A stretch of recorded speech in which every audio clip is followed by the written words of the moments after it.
Pretty deep agenda today, don't it? Morning, everyone. Welcome to the October 23rd, 2023 meeting of Henderson County Fiscal Court. We are glad you're with us. For those watching online, we are glad you are watching as well. We'll begin as we always do with an invocation, and Reverend Eric Hoy from the Presbyterian Church is with us. One of my favorite people. Eric, would you lead us in prayer? All right, let us pray.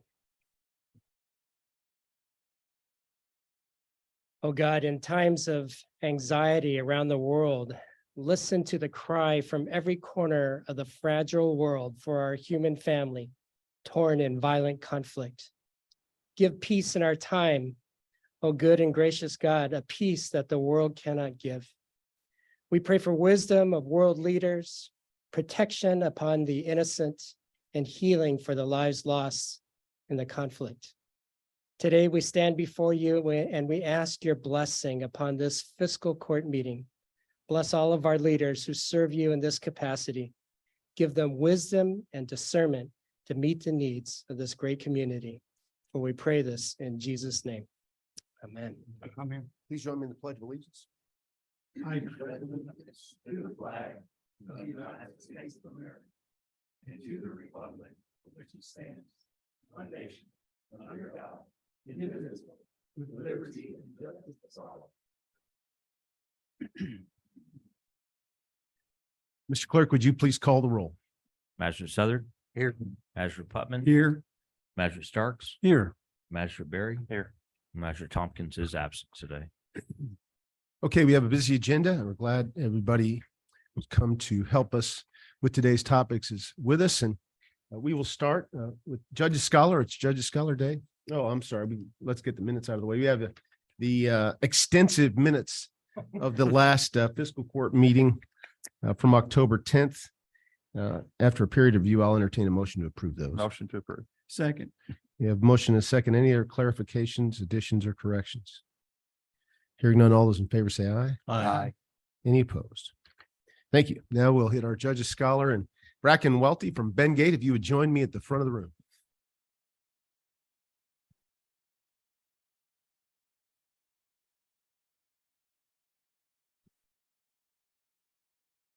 Nice shoot, buddy. Gonna read a special proclamation. Whereas Bracken Welt has been chosen by Ben Gate Elementary School to be the recipient of the Judge's Scholar Award for exceptional efforts in both academics and school activities. And whereas Bracken's hard work and dedication in making most of the educational experiences and developing positive relationships with teachers and other students will lead to future success. And whereas success is measured in many different ways, whether it be passing a test, scoring the winning point, achieving a particular goal, or taking the necessary steps for overall improvement. And whereas the Henderson County school system could not let Bracken's efforts go unnoticed, and whereas the Henderson County Fiscal Court supports the school system and acknowledges these accomplishments as being significant because students such as Bracken will be our future leaders. And now therefore, I, Brad Schneider, County Judge Executive of Henderson, join with the Henderson County Fiscal Court to proclaim today, October 24, 2023, as Bracken Welt Day in Henderson County, Kentucky.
Congratulations, Bracken, and I know your family's very proud of you, and the school is too.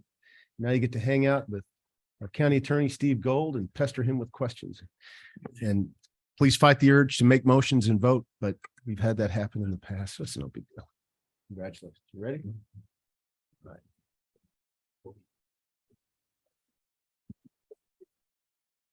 We have with us today Thomas Berger from Henderson County High School Student Ambassador Program, and you're going to make a presentation, Thomas.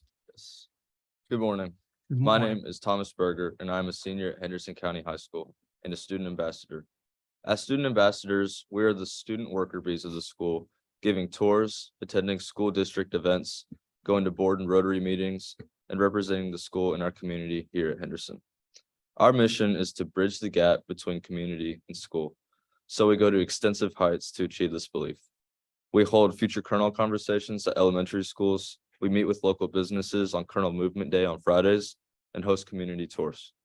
You may be thinking, what does this have to do with me? What is a student ambassador doing at a fiscal court meeting? As I mentioned before, we student ambassadors host community tours at the high school. In this semester, we've administered 2 tours a month with local businesses and partners and organizations, and we plan to hold many more as the school year goes on. With this being said, my purpose here is to extend an invitation to you to schedule and attend a community tour of Henderson County High School in an effort to bridge the gap between communities and school. As a fiscal court, each of you plays a huge role in our community, and we want to demonstrate our appreciation for all your service to the community with an inside look at the operations of our school, including observations of the opportunities our school offers to future working citizens of Henderson, Kentucky. I will be here following the meeting to speak with anyone interested in scheduling a tour. Thank you for your time and service. Thank you. Thank you, Thomas. I appreciate it. And I encourage all the magistrates who have not toured Henderson County High School lately to do this. And we might be able to coordinate with Kurt. If several of you might want to go together and work with Thomas to set a time and a place. And thanks for coming this morning. I appreciate it. Okay, we have with us members of the Friends of Audubon, as well as Tourism Director Abby Dixon and Chamber of Commerce President Lindsay Lacosto, to present the summary of the feasibility study that the fiscal court helped fund earlier this year, examining a potential conference center at Audubon State Park. And I believe we have with us, hopefully have with us, a representative of Hunden, who was the feasibility study. There he is, There he feasibility study director. Would you introduce him, please, Abby? Yes, I will. But before we get started on this has nothing to do with the presentation. But you all might know we have a solar eclipse on April 8th. And Henderson branded glasses. I want y'all to be the first to have. Outstanding. Thank you. And I know you're selling these. We may place an order soon, Abby, for county employees. Good deal. Well, it's on the house today. So thank you all for having us. Again, my name is Abby Dixon. I'm the Executive Director of the Henderson Tourist Commission. You all recall a couple months ago, we came before you with the Friends of Audubon, Henderson Economic Development, the Henderson Chamber of Commerce in the city, asking for your contribution to a feasibility study to examine what kind of impact a conference center at Audubon State Park might have on our community. Not just, driving traffic into the park, which is such a gem for our community, but the economic impact that it would have on our local community, local businesses, what it could mean for our quality of life for Hendersonians, and how it could attract visitors as well. So we have wrapped up the study. Hunden has once again been a phenomenal partner.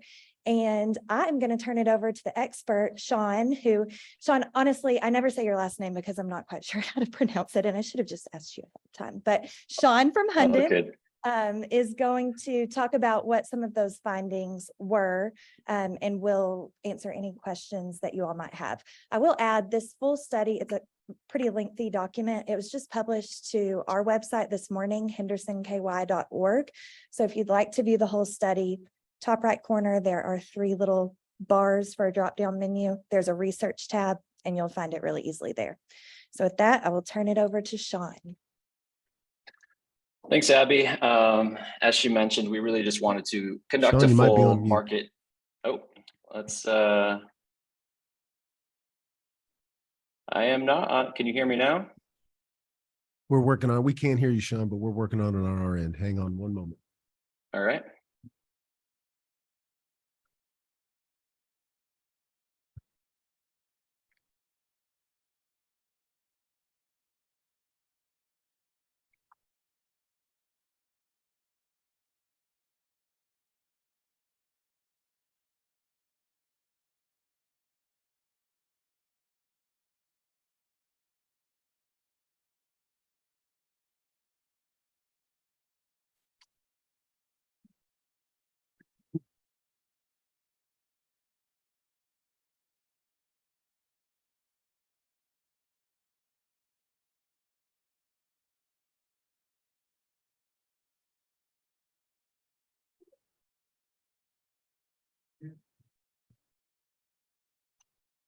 Did you hear that, Sean? It might be on your end somehow, some way. I can hear you guys. Can you hear me?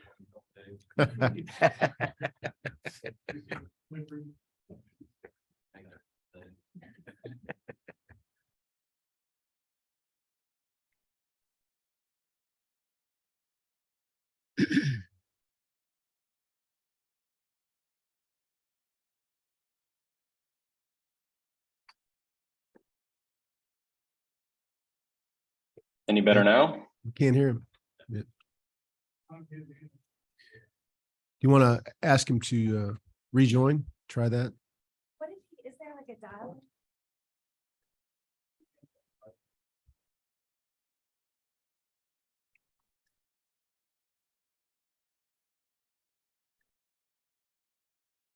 Is using the dial-in number for the audio maybe a better option, Brent?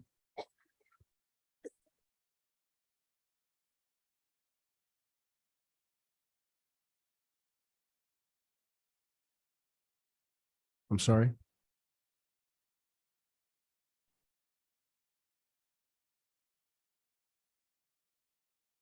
Can you hear me now?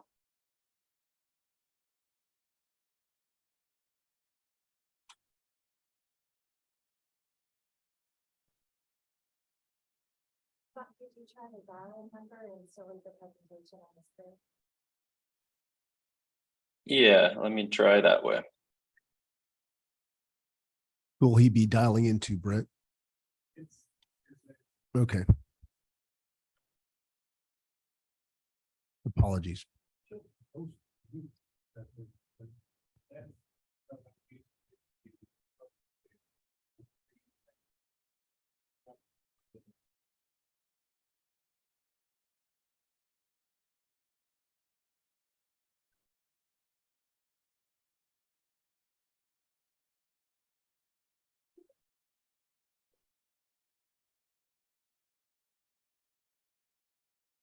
So about the eclipse.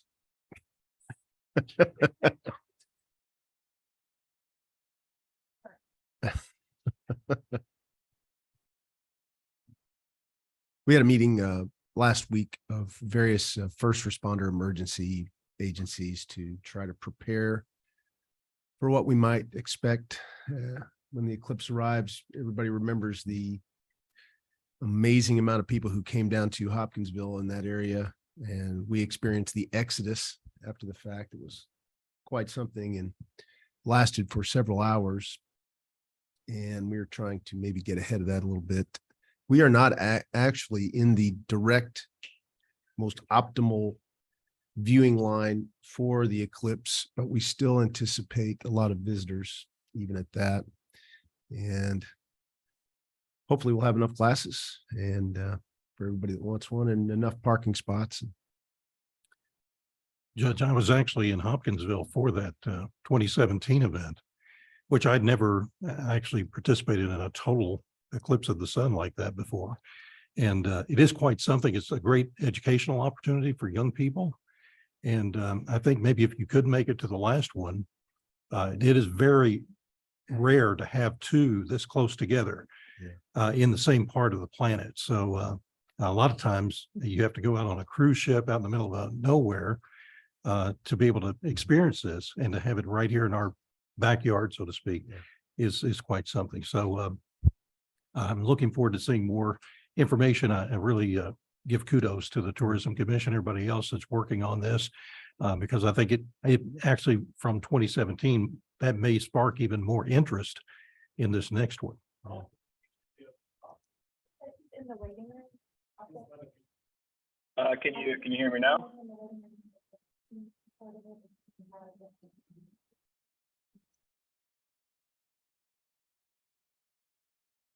You guys hear me now?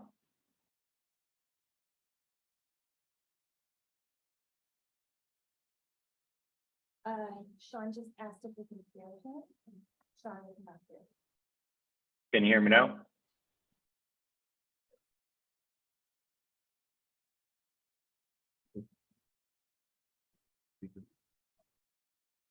Yeah, Abby, could you put him on speaker and hold it up to that mic? Let's give it a whirl.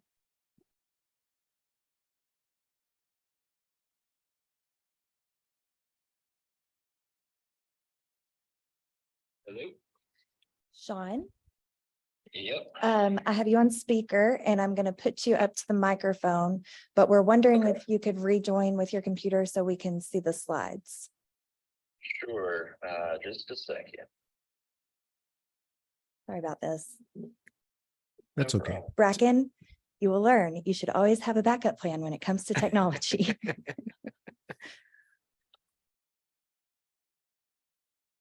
Not the end of the world. There's always a way to improvise. Talk about the solar eclipse more. All right, can you see my screen? Not yet.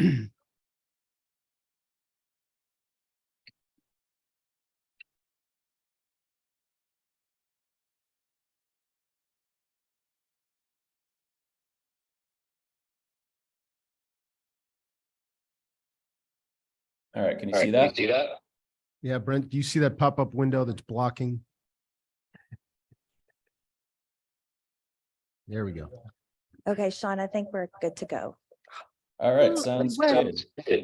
We're not now. Hang on.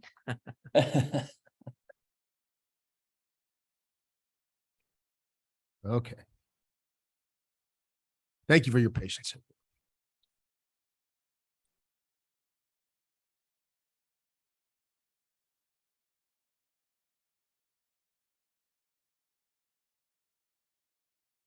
Are we ready? We're ready. Okay. Go ahead, Sean. All right, good to go? Can you hear me? Yes. All right, perfect. Just as a summary of our study again, this here are the concepts below that were just, they were developed by Skinner Design Associates. The conference center is planned to be located just off the park's recreation lake, which really provides groups and attendees a unique and scenic view during meetings and events. Here just shows the proposed layout of the conference center. Total function spaces total approximately 12,500 square feet, which include a banquet hall of around 8,300 square feet and additional meeting rooms of around 4,200 square feet. The banquet hall itself would be able to accommodate up to 500 guests seated at rounds. Estimated development costs for the conference center itself totaled 12.8 million, and then additional access road costs are estimated at 2.4 million for total project cost at about 15.2 million. The city has proposed that the Commonwealth contribute 10 million towards these project costs, with the remaining amount to come from local government. Just looking at our projections, we do estimate the venue would stabilize at approximately 140 events per year. Of these events, we're estimating 25% would be meetings, with the bulk of events coming from banquets and weddings. In total, we estimate approximately 23,000 visitors to the conference center at stabilization each year. Looking at our revenue projections for our facility rental, which would be the main revenue source for the facility, we estimate by year 5, this would total approximately $291,000. And then catering, we expect to be provided by third-party caterers with the conference center charging a fixed catering fee per event. Looking at our projections, we do assume the venue would lose a little bit of money every year, approximately $50,000 from operations at stabilization, which is something we would expect for a conference facility of this size. Looking at visitation, we estimate 88% of visitors would be day trippers, with 12% being overnight guests. We estimate approximately 49% would be net new to Henderson, which includes Henderson residents that are recaptured to the project, as well as non-Henderson residents coming to the conference center. As far as net new spending, we estimate this would be approximately 1.87 million each year at stabilization. And this includes both on-site and off-site spending due to events at the conference center. Just a breakdown of our spending estimates as far as our impacts go. We break this down into food and beverage, lodging, retail, transportation, and other spending. Over 30 years, we estimate net new direct spending would total $78 million, which 60% we expect to come from food and beverage spending in the local economy. This direct spending does lead to indirect and induced spending. Over 30 years, we expect this to be $123 million to Henderson in new spending. Based on new spending, new jobs would be supported both on-site and off-site from the spending. Over 30 years, we estimate this would be $49 million in net new earnings, supporting 24 full-time equivalent jobs. And then moving on to tax impacts, we estimate the project would generate $6.6 million in net new state and local taxes over 30 years, with the bulk of these new tax dollars generated through the 6% state sales tax. And that's just a brief overview of our study, but any questions that you guys have? That was fast. Yes, it That was really fast. A couple things and I was able to see a draft version of this where we talked about some of these data points. A couple things that I took from it. As Sean mentioned, very few centers of this size that are municipally owned actually make a profit. Many are operated at a slight deficit. And you saw, I think you saw in the slide where we talked about the annual deficits projected, it was in the neighborhood of $40,000 to $50,000 a year. And as Sean mentioned, that's not unusual. One of the challenges I think proponents of the project will have is seeing whether the state parks department can, be comfortable with that number. And if they see a larger benefit to the conference center, to the park and the community without, perseverating too much on the potential losses. But in addition to that, if you noticed, the potential tax revenue, both local and state, is many times more than those projected annual losses. So that those tax revenues don't go directly to the state parks budget. They'll go to the general fund at the state level, and to in many cases our tourist commission at the local level. And if they decide that totality of revenue is good enough that it in some cases balances out the potential losses and more, might be a good argument to make. So it was interesting to see the numbers come back. That there had been talk early in the process of the necessity for a new hotel connected to the conference center or located close by. I think in many respects, the Friends of Audubon asked Hunden to go back and examine the overall potential without the dedicated hotel option. Am I correct characterizing that right, Abby? We still, I think, in many cases, I know the mayor and Abby and others think that a conference center could attract a new hotel or two, which is something we need, of course. But those were my thoughts when I saw the initial summary a couple of weeks ago, and I'm glad that Abby and Sean were able to join us here to give you a very quick rundown, but I'll leave it at that. Does anybody have any questions? Well, next step, obviously, what that looks like. Abby, you want to detail what you think the next steps are? Yeah, so I think Judge laid it out perfectly.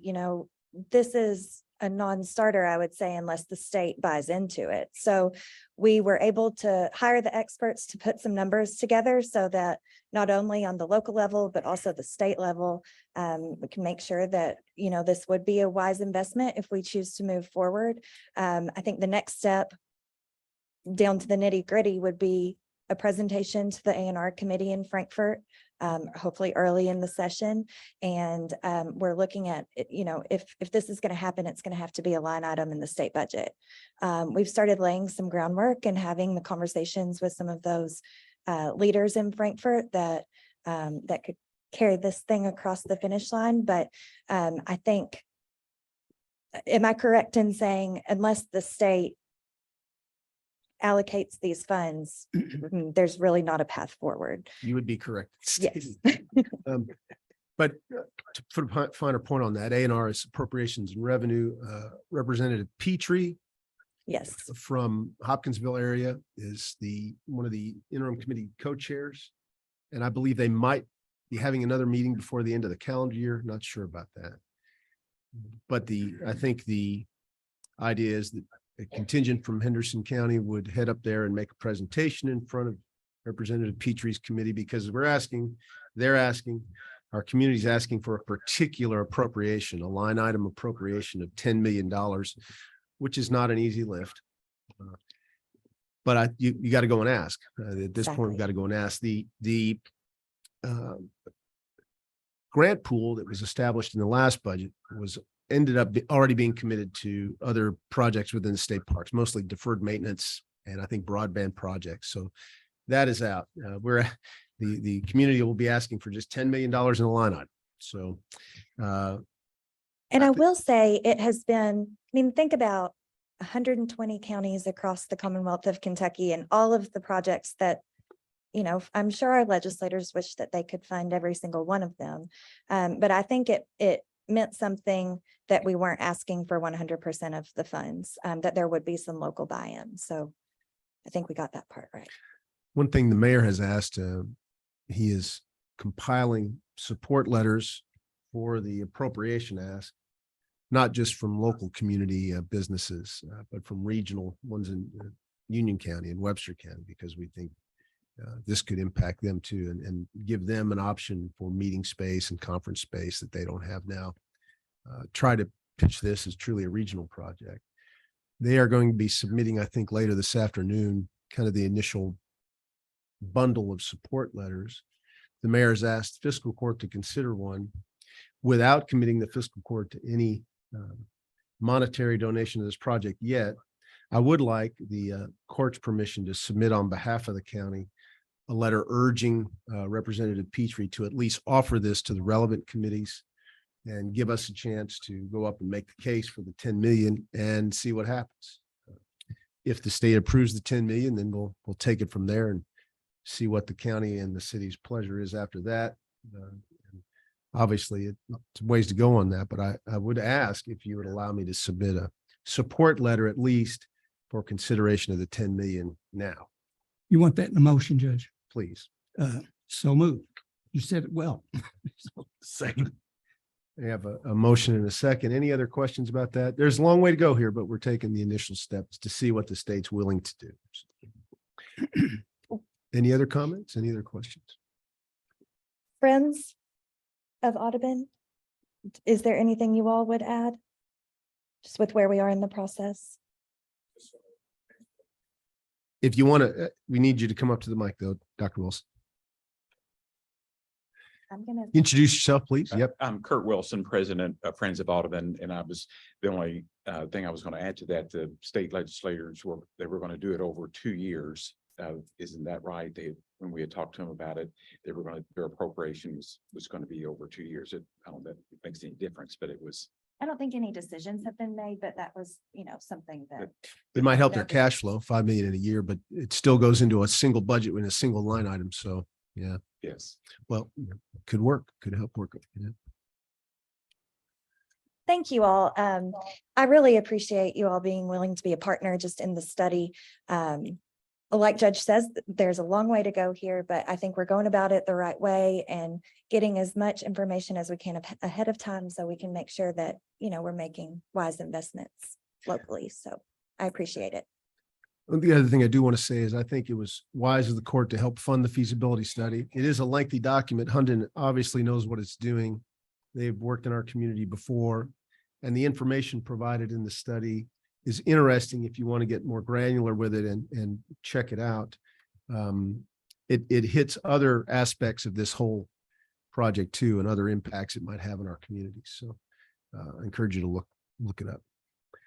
So go ahead. Yeah, I was just going to say, I look forward to going through it more so I can formulate more questions and get better educated on this. But I may have some questions later, Sean. So I'm sure your contact information is included. So look forward to talking to you in the future. So we have a motion and a second. All those in favor say aye. Aye. Any opposed? That passes. We'll be getting that letter to Mayor Staten right after the meeting, and we'll see what happens next. Thank you very much. Thank you, Sean. Thank you, Sean. You give us a website again? Yes, hendersonky.org. It's actually also on this side of your solar eclipse glasses, if you forget. That makes it easy. It does. So on the upper right-hand side of the screen, you'll see 3 lines. If you click it, it's a drop-down menu. Okay. And there's a tab that says research. All right. Yes. Thank you. Thank you. Thank you all. Next, our friend DJ Story from Peel and Holland will be giving us a summary of our projected renewal for health insurance for our team members and some contracts to sign to that effect. DJ, I'll turn it over to you. Thank you, Judge, Magistrates. Thanks for having me today. It's our annual time to talk about how much we get to spend on health insurance and benefits for our employees of the county.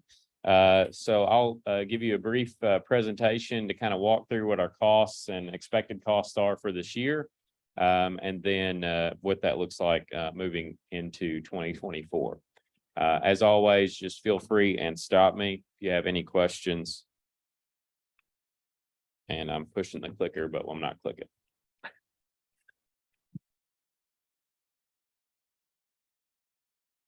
Hey, if we didn't have technical difficulties on every presentation, I don't know what we would do. Tough day for Brent.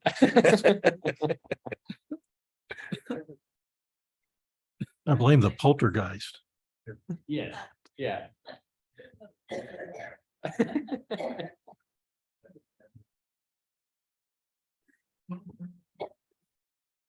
So DJ, what do you know about the eclipse? Can you tell us anything? You know, I was gonna say, so we were in Murray, I live in Murray, and when the eclipse came through last time, I didn't make it over to Hopkinsville because I didn't know, once you got there, I don't know if you could get back out. So I think that was one of the questions, but I did remember we got kind of partial and it was, I mean, it's kind of cool. I think I'd want to come and actually see the whole thing. So. Thank you. Thank you. I thought they were free today. Okay, fair enough.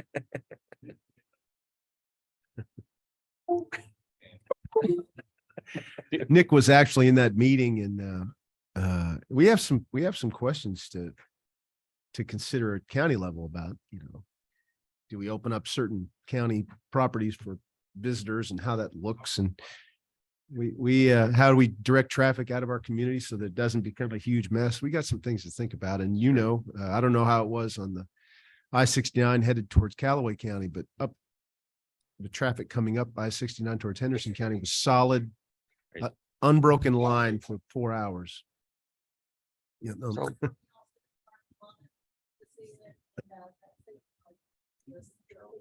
Yeah. Here we are. Okay. I think our battery died. Okay. Feel free in advance. Kurt, appreciate it. Okay. All right. So quick agenda items. We'll talk about planned financial review and benchmarking, 2024 renewal options, and then recommendation summary overall. So let's jump into the financial review. So I do a quick snapshot just to see kind of how we look from a per member per year standpoint. So that's taking all the employees, spouses, and dependents that are on the health plan, taking all of our costs, and then kind of dividing those out by those individual members. We're coming in, projected 2023 is coming in right around where we were in 2022. It's been a bit of an uptick the last couple of years from where we've been in the past. Part of that's inflationary increases. Part of that's just we've had some higher cost claimants that have had some high cost conditions that have driven some of those plan costs. Our member count has actually gone down since in 2020 we were at 268. Now we're down to about 239. That graph kind of overlaps, but So we've had a little bit fewer members, but a little bit higher volatility when it comes to claims going into this year. But if you look in the long range, go back one more just real quick. If you look in 2016, we're not that far off than where we were in 2016. So we had some good years as we adjusted some plan designs, introduced an HRA plan in 2017, did some of those cost-effective things, and then we kind of creep back up to where we were at that point. That's kind of where we're at now. So moving on, this is busy, but I like to show what goes into our costs. So when it comes to a self-funded health plan, it's just a reminder because y'all don't deal with this every day. So I want to make sure you know what the components are. As a self-funded health plan, we are paying a few components. We're paying administrative costs to Anthem in this case to just administer the claims, get the network discounts, all that good stuff. That's the dark blue bar at the top, and that's the smallest portion of our costs. We have stop loss. That's the reinsurance that we pay for if we have a high cost claimant. After their claims exceed $100,000, the stop loss carrier reimburses any of those claims back to the court. So we pay a little bit more for that because there's a higher volatility, higher risk for that amount of insurance. That's technically the only insurance we pay for within this arrangement. The rest of the bucket is that big blue bar is the claims. So those claims that we have, someone goes to the doctor, it's $100, or someone goes to the doctor, it's $100,000. All of that's going to our claims bucket at Henderson County, and that's the dollars that are getting paid out. That red, we pay out. Yeah. Remember, we're self-insured. Yeah. The court is paying that out. The reimbursements, that red bar, that means if someone exceeds that $100,000 threshold, that's that reimbursement coming out. So it's a claim that occurs, but then we get reimbursed for it. You'll notice in the last couple of years, 21, 22, that red bar is very small. 2023, that red bar has jumped up. That's not a bad thing as far as in this year, because we're getting reimbursed for those claims. But what it does mean is that we're paying out, or the insurance company is paying out a substantial sum. $330,000 is our projected by the end of this calendar year. For instance, we're only paying that insurance company about $250,000 to administer that. So they're at a loss this year in relation to those stop loss claims. Is that clear as mud? Well, what it means is we've had a lot of stop loss claims. Yes. Because we pay the stop loss, the big bill up front. We get reimbursed by our reinsurer, Yes. which is represented by that light blue bar. Yes. So it's part of why we buy that insurance, but it does mean we've had some big claims. Yes. Yeah. And those, hopefully those are not all ongoing claims. So that doesn't mean that it'll negatively affect us in future years. Some of those are kind of things that are one-time claims and they kind of dip back off, but some of them unfortunately are chronic and will continue. So move on to the next. Hold on yes. a second. So Oh, yes. do you think that our stop loss insurance is going to go up? Because loss and insurance usually don't. That is correct. We're gonna- Yeah, we're going to get to that, We're gonna Tim, get but to that. yeah, Okay. we will have an increase this year, and that is the reason behind that for sure. Okay. Benchmarking wise, as far as what this is, I think important to keep in perspective of what employees pay versus what national averages are. I won't go through every line item of this, but just some basic averages from the Kaiser Family Foundation does an annual benefit survey annually. In 2022, the average employee cost monthly was about $111. Ours is slightly more than that on one of our plans. But overall, our net cost for employees and their families is lower. So if you take into consideration the cost that the employees pay from a premium standpoint, but then also their exposure, if they were to have a high cost claim, they have to meet their out-of-pocket maximum. The way that our plan is structured, they actually would come out ahead from those national benchmarks. So it's not by any means the richest plan in the world, but it's one that is sustainable and favors well regarding benchmarks. I'd characterize it as being very competitive. Yes, I would agree with that. Another contribution nationally, though, is when we talk about family contribution. So this is somebody's covering their employee, spouse, and children. This is from that same Kaiser Family Foundation study. And back in 2022, the cost of that employee contributions are about $4,300 a year. And that back in, and now in, that was 2012 was $4,300 a year. The 2022 is $6,100 a year. So in the past 10 years, that's jumped up, roughly $1,700, $1,800 in that time frame. Ours since 17 has not changed the contribution status for employees. And if you average between the two plan offerings that folks have, it's about $3,900 for a family to cover all of the dependents on that health plan. And you remember, the reason it hasn't changed is because we've chosen not to change it. Yeah, so even though we've had a little bit of increase in claims, we've decided based on the budgeting that we've held those rates for employees despite the inflationary increases. Go ahead and step forward. So we added the HRA style plans in 2017. Cost to employees have remained under benchmark overall. And then 2017, the county has not increased the cost of coverage on the plan design since that time. So we've made those plan design adjustments, but those rates and those plans have stayed the same. 2024 renewal. Now you got ahead of me there, Tim, but it will be an increase. Overall, Anthem's admin costs did a decrease. They do some different things with the amount of rebating we get for some prescription side of things. We were able to save a little bit there. So that totals, it's a smaller dollar amount in the grand scheme, but about $8,500 in decrease on the admin. But based on that stop loss renewal, we're getting about a 22% increase on that premium. That's taking it from about $250,000 to about $305,000 in stop loss premium for the given year. Now, I will say we did market this to other outside stop loss carriers. We didn't have a ton of competitive quotes, but we did have one that was very in range, and that helped us get our incumbent stop loss carrier, who is HCC, one of the largest ones around, to come down and be more reasonable. And we also had them add in a no new laser contract. Now, what a laser is that I mentioned that $100,000 specific deductible. That's if someone has $100,000 in claims, we're not going to pay more than that. We get reimbursed back. A laser could mean that if the stop loss carrier sees that an additional member, they expect them to have a significant amount more claims at 100,000, they make the county take more liability. So they say instead of 100, you've got to take 200 or 300. We negotiate On that particular case. Yes, on that particular individual.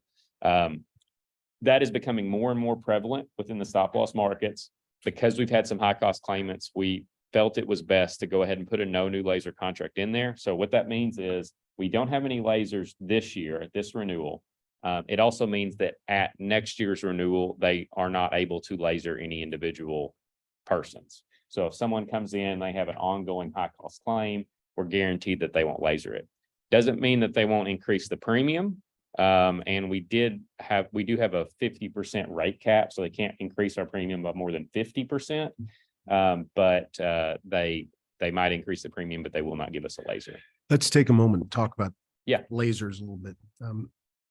Allowing our stop loss provider to, and the laser term is you surgically remove one person from the overall deal and put a special deal together for them that cost us more. Allowing us to do that would have reduced the overall premium. Yes.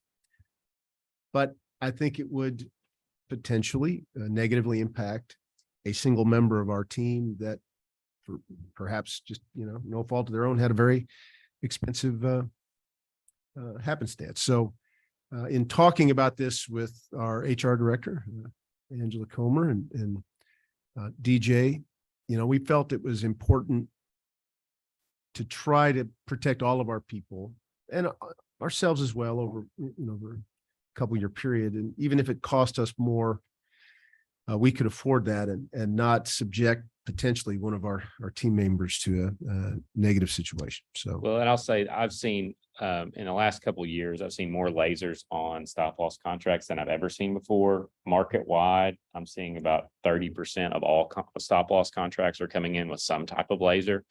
So there's just an added risk there, and they're not small, right? It could be on one client I have currently, one of the stop loss quotes we got back was an additional $750,000 on 3 members and just laser liability. So those types of things can really, have a significant impact on our overall budget. And I feel like it's important to go ahead and add some additional protection there. Any comments about that? Again, if we were to allow a laser, what would the overall cost difference be for the county? Well, if you did the laser the contract without the no new laser was, hold on, I have it. Sorry to interrupt. I think it's important that the fiscal court understand this because Yes. our savings in allowing this may not be in the end good overall for our team. However, I want you to understand this because we're going to vote on this and you may have a difference of opinion. The the contract that allowed for lasers at renewal was roughly $20,000 less in premium. And, you know, that is savings, bottom line savings. And honestly, typically I have been in the camp of why pay for an insurance component that may not hit, right? If you have the budgeting, set it back.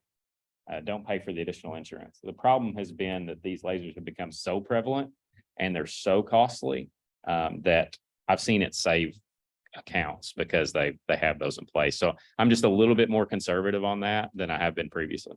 Well, and it's important to note too, that we had to kind of step back and look at, you know, what's driving those claims right now.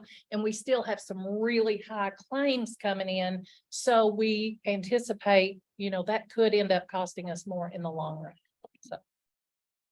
Stop loss carrier might come So back. if the laser, if, I mean, make sure I understand this. Sure. If the laser, somebody goes over the 100,000, looks like, they look at it, looks like it's gonna be more.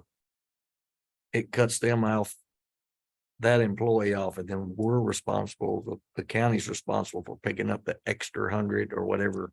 Right. So it's negotiated at renewal. So they can't just put them in the middle of the year. Right. So we would be renewing this year. The no new laser is saying that not only do you not have one in place this year because they haven't identified one to put on for the next year, but they say in 2025, we're guaranteeing we won't put one on there.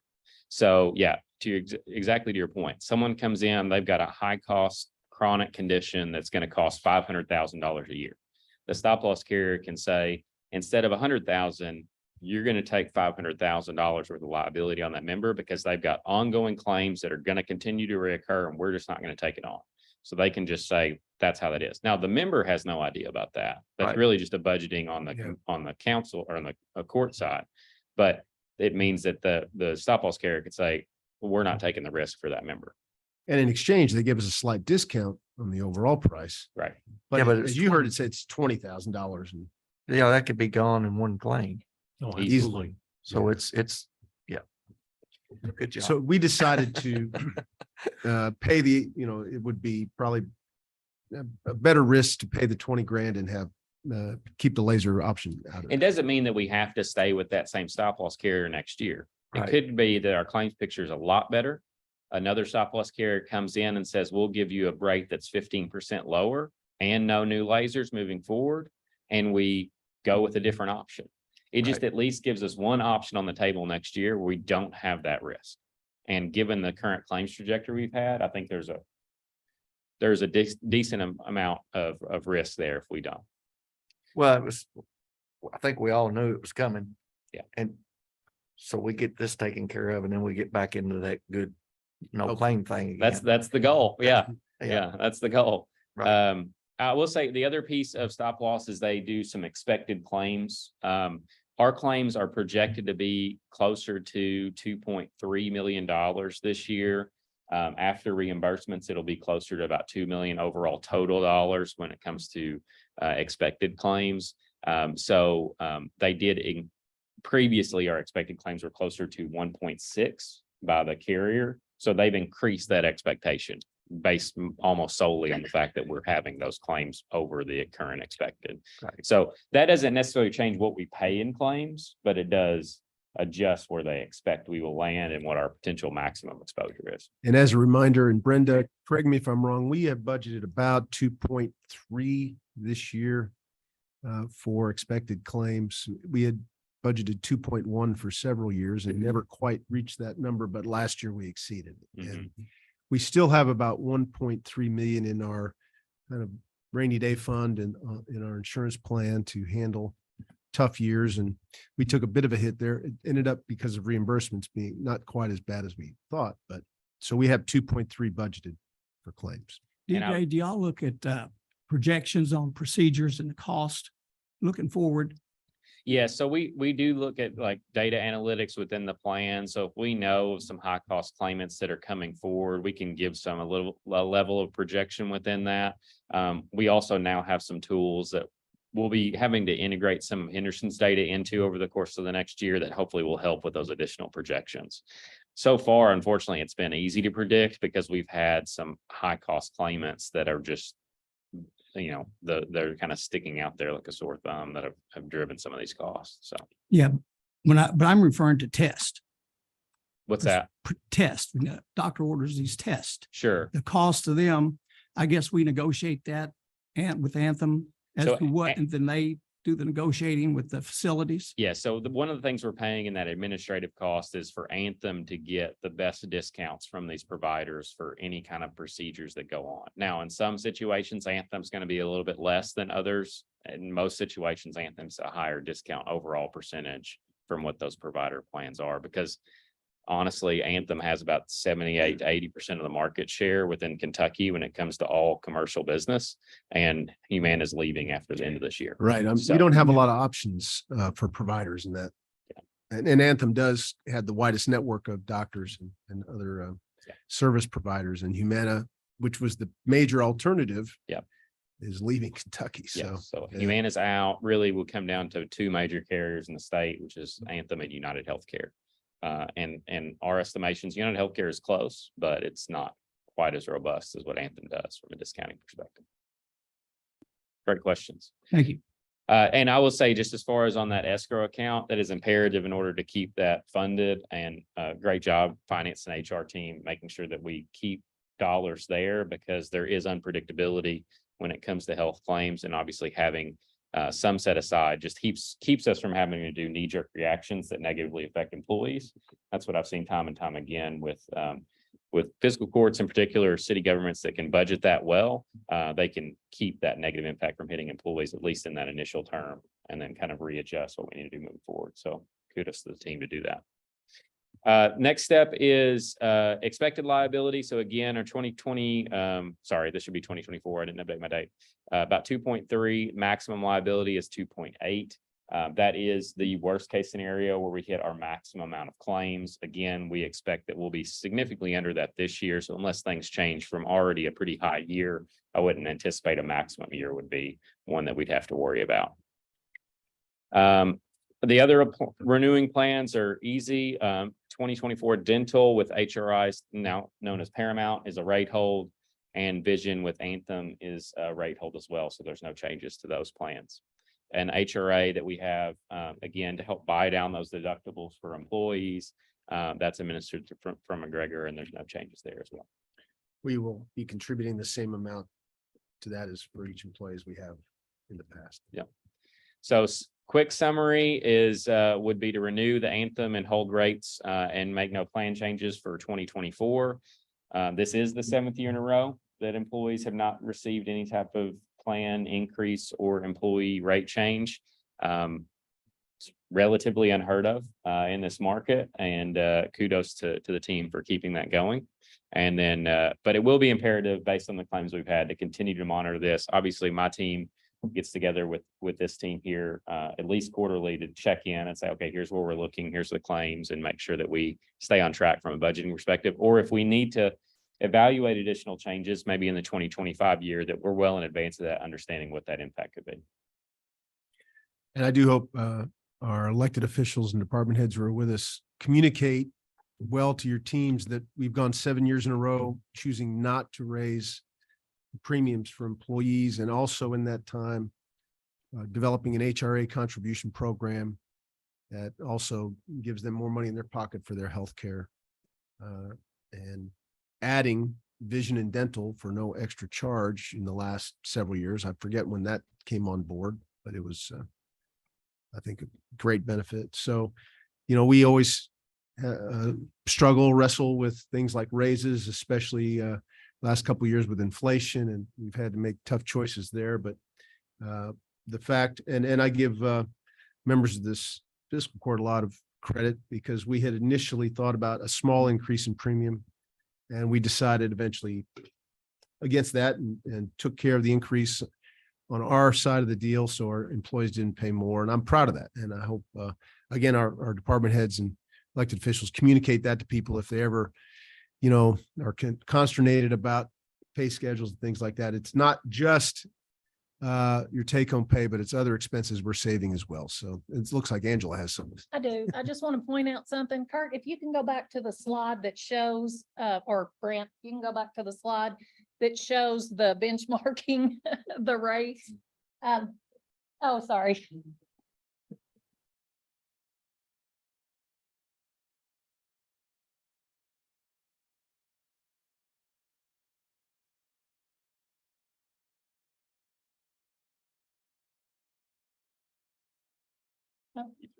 I'm sorry. I know I do that a lot. Okay, not here. Go back to where Benchmark what next. the employees. There we go. There we go. Okay, if you look, you see that there are the national average for the single plan and Henderson County, the national average for the family plan versus Henderson County. But where you see EE plus spouse and EE plus children, you don't see a national average. And the reason is because Henderson County decided years ago, we were seeing that single mother pay, if she just had one child, instead of paying single plus one, she paid a full family plan, or single father for that matter. So that was a lot of money for these employees who didn't make tons of money to have to pay out. So we went back in and we said, we worked with DJ's team and said, can we carve out some of these, can we have more plans? On the administrative side of things, and I'm looking at you guys because I want you to understand for your employees. On the administrative side of things, this is really kind of a nightmare because we have to break it down into, I mean, as you guys know, we have the core plan, we have the buyout plan. That makes 16 different plans for us to keep track of and for the employees. But for the employees, it's much better in that if it's just you and your spouse on plan, or if it's just you and your children on plan, you don't have to pay that full family plan. So, and we did that because it really makes it better for the employee's pocket. So I just wanted to point that out. And this is benchmarking the buy-up plan too, and it's Yeah. still better. Okay. So Yeah. I think that's important. Okay, a lot of information there. Thank you, DJ. Any questions? It's our duty today to vote to renew the contract and head into the new year because we are in open enrollment right now and we need to get this put to bed. So I was just gonna say the one thing that we can do and what we are doing and have been doing as a county is to bring down the claims and to improve the health of our employees is the wellness program. Is that covered in this in any way, or is that we separate? pay extra for things like the visiting nurse, regular visiting nurse. We provide discounts in the plan for people who meet certain requirements like going to the gym and getting their teeth checked. And there's a long list that they can utilize to help create discounts. And they're all, the goal for all those is better wellness, better health. And I appreciate Angela putting out the notices every month when the nurse is here. And that's what we've got to do. We got to try to do more on the healthy side so we don't have to spend as much, hopefully, on the claim side. Some of it you can't control, but one of the frustrations we've had is some of these large claims are not related to typical health. They've just been kind of fluky or, accidents or, so health and wellness is always important. But we've had a little bit of a run of kind of unrelated things that have hit. So, to Magistrate Stark's point, you can be a good shopper of your health. You can check if you're going to get some sort of X-ray. You can call around, and get the best price. I know a lot of people just think, "Whoa, insurance going to cover it." But I kind of like to know if I'm getting gouged or not. sure. So even though the insurance is paying. But not all costs are the same at different facilities. So any other questions? Good presentation. I appreciate that. Yeah. We have in your packet the the benefit services agreement. I believe Mr. Gold has reviewed this. Yes, I've reviewed all those documents. I will say that one of them from Anthem was a summary of benefits and it referred to a much larger document. I did not see that. I assume that's something DJ has gone over with the. Yeah, the summary, the summary benefits, because there's no plan design changes, they just like, basically, it's a kind of a rubber stamp of, okay, we're continuing with the same kind of plan designs that we've had previously. Yeah. I just want to make it clear that that's what they sent was kind of a pared down version of everything.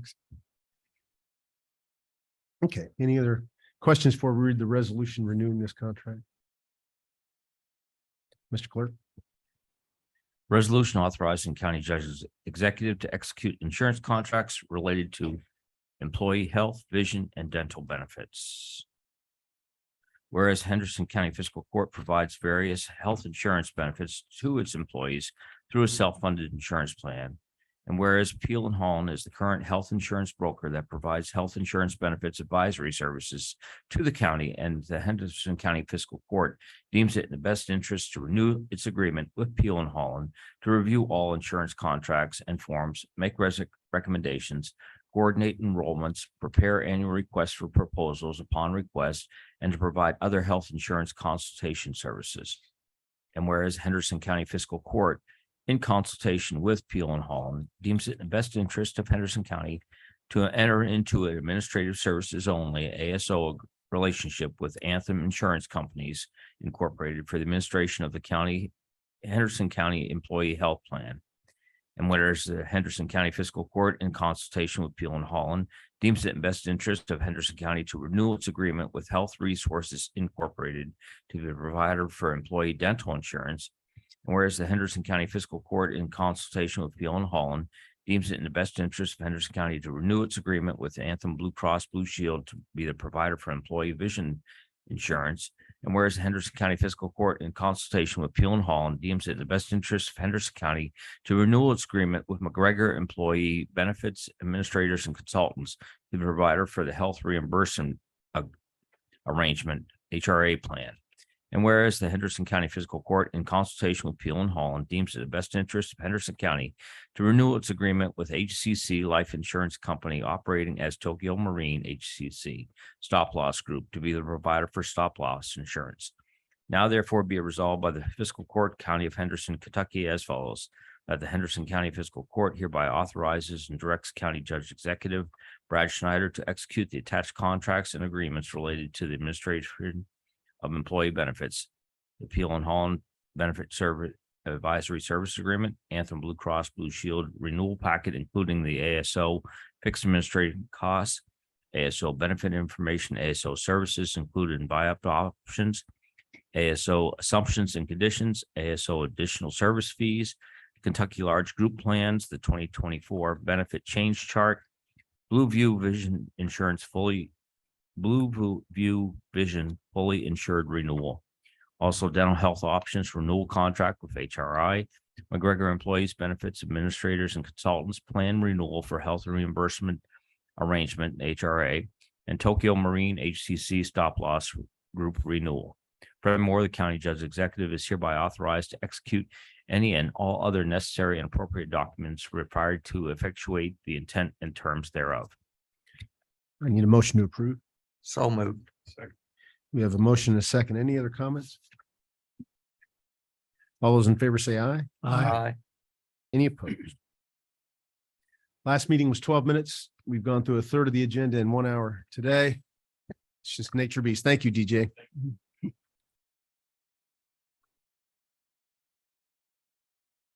Okay, we're going to jump ahead to animal control. Stacy McCourt Crooks is with us. And we know you need to get out of here for another meeting, so. Okay. So that helps. Thank you so much. Okay. 26 strays, and we've only returned 6 to owner. Just the other day, we had 10 strays come in one day. So, but we're getting there and things are starting to look up. We have our animal control officer we've had for a bit, and I officially got the acceptance from the gentleman from Georgia that's going to be our new ACO officer. He will be starting on November the 6th, and we are interviewing for our third. So we are getting there. And the gentleman that is coming to be our ACO officer from Georgia is a professional dog trainer as well. So that will help with the dogs and getting dogs out more adoptable once they go to the Humane Society side. So that'll keep our shelter not being, hopefully not being so full. Unfortunately, we're getting stray calls every day. It's a 24/7 thing, as you guys know. But we're working diligently, and I'm seeing a light at the end of the tunnel. And we're getting new board members coming on and everything as well. So things are starting to look good. So I'm hoping you guys will see that on your end very soon. I'm going to be attending this city commission meeting. Hopefully we'll get that fixed and, get that contract and everything. So I do want to address one concern that I'm really having with our animal control officers is the fact that they have nothing to defend themselves. Dakota went on a call the other day for vicious dogs, and he got out of the vehicle. He had to go ahead and bring the catch pole out as well as the net. And these dogs literally were circling him and coming at him so bad he was having to physically try to get them away so he could get back in his truck before they attacked him. They were circling, which dogs circling you like that is pretty much they're hunting you. He went out on a call the other day and he couldn't get out of his truck because a vicious dog was jumping all over the truck and trying to get through the window. I didn't know if, we could sit down and maybe talk and see if there's something. Pepper spray is not a good idea because not only do you spray the animal in a situation where you got an animal, you're all over the place, you end up with it all over you and it can incapacitate the officer. So we were looking at something, and I don't know if it's able, if they're allowed to, but something like a taser, like a stick taser where they're not having to get that close. But we've got officers out there in danger without any protection. Have you done research? I'm starting on it now. And that's why it came to the fact of the taser, and because they said the pepper spray in my research said this pepper spray can end up incapacitating your officer. And then yeah, it does. But if you're out there and you're like, running or not. Yeah. So that's the thing is they said they've had officers get incapacitated because you're in a situation where you're moving so much. Yeah. So I think the court would support anything you think you need. okay. Have you Wonderful. looked Help at your officers. As Cattle long as prod? you, a cattle prod? Yeah, kind of like a cat. That's what we're talking about. Yeah. Something like a cattle prod. yeah, I mean, as long as you have proper training. And, Absolutely. We would get them properly trained. and there's, part of your budget, I think, is supplies. And Right, materials. So, right. I don't know what the fiscal court says, but I would say full speed ahead on getting whatever you need. Okay, And then, good deal. I They think need it to is develop also the okay. fiscal court to Do they extend to approve or not approve things like that. I'm sorry. Our contract with the Humane Society I is to think so. provide animal control services.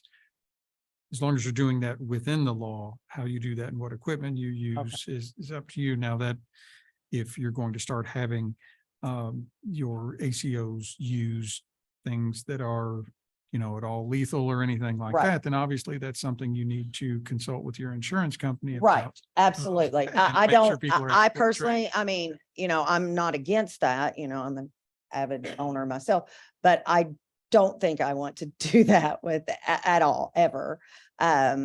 Now with the ones we have now, they're former military, they're completely trained. One was a military police, Dakota was. So I'm not worried about they wouldn't, but I just don't think we need to jump that high.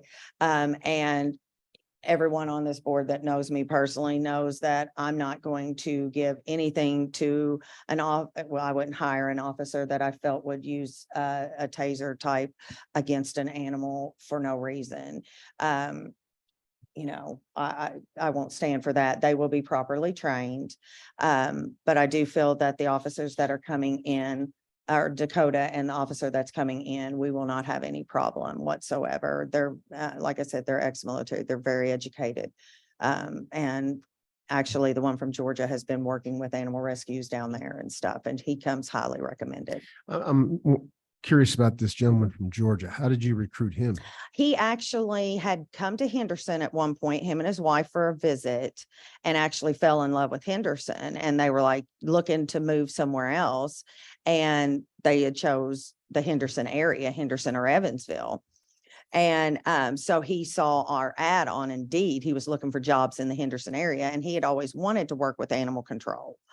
He said, and so he was actually they were looking at houses in Evansville, but when I told him, about we needed you to be able to get to a scene on time, of course, where I live, if you called me out, if I was an animal control to read, I wouldn't get there till over 30 minutes, and in Henderson County. But I told him we really, if he could, so they're looking actually for houses in Henderson now. And I had to send him an actual employment letter. So he could go ahead and, because they've got their house for sale in Georgia, so he could go ahead and get another loan as long as he had an employment letter. And then I would like to, looking into things. I'd like to sit down and talk about, at the podcast the other night, you said to come sit down with, if you might need more assistance helping. I know we are going to end up having, with the quality of the animal controls we're going to have in, I know we're going to have to bump them up quick. You're talking about pay. Yes, sir.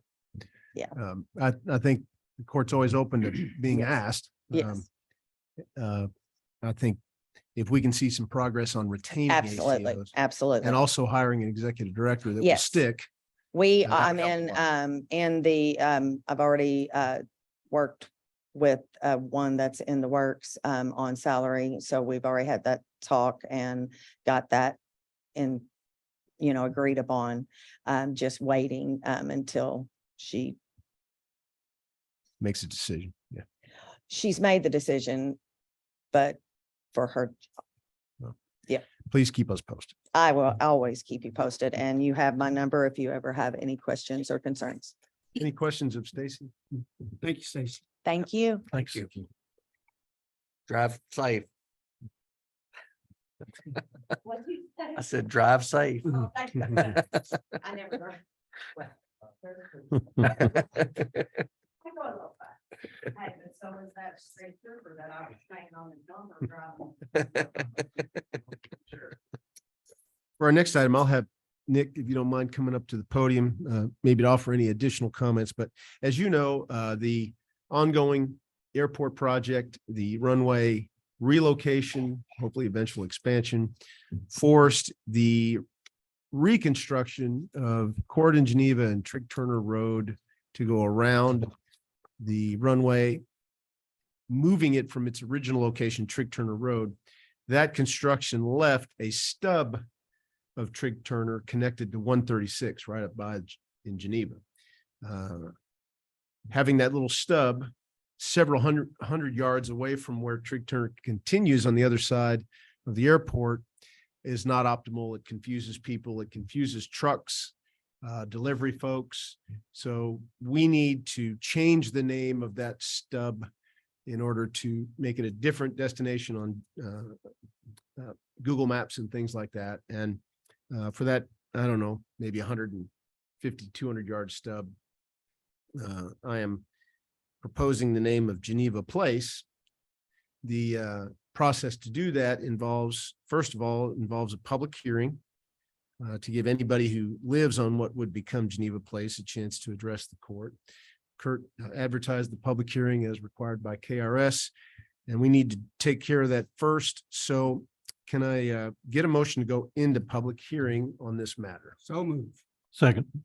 We have a motion and a second to go into public hearing, and I'll ask, even as Nick stands there, don't have to move, if anybody else from the audience would like to speak on the matter of changing the name of this segment of the former Trigg Turner Road to Geneva Place. By law, I have to ask 3 times, so here's the second request. For the sake of the public completeness of the public hearing, it's probably good if either you or Nick say at least an abbreviated version of what you just said before you open the public hearing about why this is needed. In public hearing, we'll be proposing the renaming of a stub of Trigg Turner Road to Geneva Place. The stub was created by construction at the airport. And it's causing issues with regard to delivery of packages, and there's concern about emergency services, right? What he said. Yes. Ask one more time, any comments from the public on the renaming of that portion of Trigg Turner Road? Okay, hearing none, I'll entertain a motion to go back into regular session. So moved. We have a motion to second. All in favor, say aye. Aye. Any opposed? Nick, have I characterized this change correctly? Absolutely. Okay. Any questions about this? I have consulted with my adopted Geneva resident, or he is adopted Geneva resident, or at least eats at the store often enough to be considered a Geneva resident, over whether the name Geneva Place would work. He seemed to be in favor of that. Nice and short. And there are only, I believe, 2 houses in this segment that actually face out onto what would become Geneva Place. There's a third house right on the corner, but its address is actually 136. So, and at least one of the, well, neither of the 2 homeowners that I spoke to object to the name Geneva Place. One objects to us changing it, period, because it will force him to change his address. The other homeowner didn't have a problem with it. I just say that anecdotally. Their chance to come and speak to us was that public hearing. So, Nick, anything you want to add? No, definitely need to change to something so we can keep trucks from getting stuck out the end of the cul-de-sac. Yeah, right now there's basically a cul-de-sac that's been constructed. Yes. It's not, it's a tight cul-de-sac. A semi making a left thinking they were getting onto Trigg Turner Road proper would have to turn around. UPS and FedEx drivers have been confused about this as well, obviously. Absolutely. Yep. Okay, so without any other questions about this, we have an executive order renaming the little stretch of road, and then we'll pass another resolution taking it into county maintenance as Geneva Place. And hopefully that will end our requirements to get this done. So I'll ask the clerk to read the executive order, please. An executive order changing the name of a portion of Trigg Turner Road to Geneva Place. Whereas pursuant to KRS, Kentucky Revised Statute, Section 179.330, the county judge executive may, pursuant to petition, issue an order changing the name of a named county road. And whereas a public hearing regarding the name change was held on October 24th, 2023, without any disapproval. Now, therefore, I, Brad Schneider, by virtue of the authority vested in me as county judge executive of the county of Henderson, Commonwealth of Kentucky, do hereby order as follows. 1, that Trigg Turner Road is renamed, effective immediately, the name of the entirety of the county maintained portion of Trigg Turner Road from the entrance on State Route 136 for 0.21 miles, 0.2 of a mile, shall now be known as Geneva Place. Said portion is that which lies west of State Route 136 West in Henderson County. Appropriate signage bearing the name of the road as fixed by this order shall be placed on said roads with all due speed. And a copy of this order shall be provided to Department of Highways, Department of Local Government, and the Green River Area Development District. You get a motion to approve? No. Nope. It's It's your an order. executive order. Your order. Just so you know. And then we have the resolution adopting it into the county road system. Resolution approving the maintenance of and acceptance of Geneva Place into the county road system. Whereas Henderson County Engineer Nick Stallings recommends that the Fiscal Court of Henderson County maintain and accept Geneva Place into the Henderson County road system. And whereas Geneva Place was previously known as a portion of Trigg Turner Road extended for a distance of approximately 0.21 miles, located off of State Route 136 West at approximately milepost 16.6. Whereas this portion of Trigg Turner Road was previously maintained by the Kentucky Transportation Cabinet, and whereas the county judge executive has issued an executive order renaming this portion of Trigg Turner Road to Geneva Place, and whereas the county judge executive and county engineers' recommendations that said road be accepted in the county road system. Now therefore be it resolved by the county of Henderson, Kentucky, that the recommendation of the county judge executive and the county engineer is accepted, and Geneva Place is hereby added to the county road system, and all signage and mapping will be updated to reflect the change. On that, we need a motion. So moved. We have a motion and a second. Any other discussion? Why did we put this in here about where the state did take care of it? that the state maintained it? I mean, I know they did, but they haven't in several years. It was previously maintained by the state before it was turned over to the county. Okay, so Yeah, it's now ours. it's still ours. All of it is ours. Yes, the Okay. previous was 2260, and then the state gave it to the county when all the airport extensions going through and pipes were replaced, and then it became a county maintained road. And then after the airport extension, then it became two pieces of county road. Okay. Yeah, they built it and then they gave it to us. That's kind of the new portion of Court in Geneva and Trick Turner. Just making sure we kept the road. That was, Yeah. Absolutely. Yes, ours. Any other questions? We have a motion and a second. All those in favor say aye. Any opposed? Stay up there, Nick, if you don't mind. We can take care of a couple of your items. First, we have an appointment to the Riverport Authority. Alan Powell, longtime member, his term will expire. Both he and board chairman Ben Whiteman would like him to re-up, and I am in favor of that. And I'll need a motion to reappoint Alan Powell to the Riverport Authority Board. so moved. We have a motion and a second. Any other questions? All those in favor say aye. Aye. Any opposed? Now, Nick, I know you had two requests of fiscal court. Yes, there is, as you can see up there on the screen and on your in your documents, we actually came in a little under budget on asphalt this year. We have our base, our surface contractor finished up last Friday. They're completed with all of their asphalt. They actually came in half a ton light from what we planned. So they were definitely on budget. Then our base contractor, they worked today on BF Overfield. They'll finish the next two roads, which is Briscoe Benton and Conaway Road tomorrow. They're out in this area near the park. What you see on your screen is the rest of the back loop of the park. What's circled in red is our event center that we rent out pretty frequently, especially during the spring, summer, and fall weekends. The section that's yellow right now is gravel. What you see on the north side of the loop going around the lake, that's all asphalt. What I'm asking of the court is if we can utilize our contractors out in the area right now. We got a pretty good price of $82 a ton for base.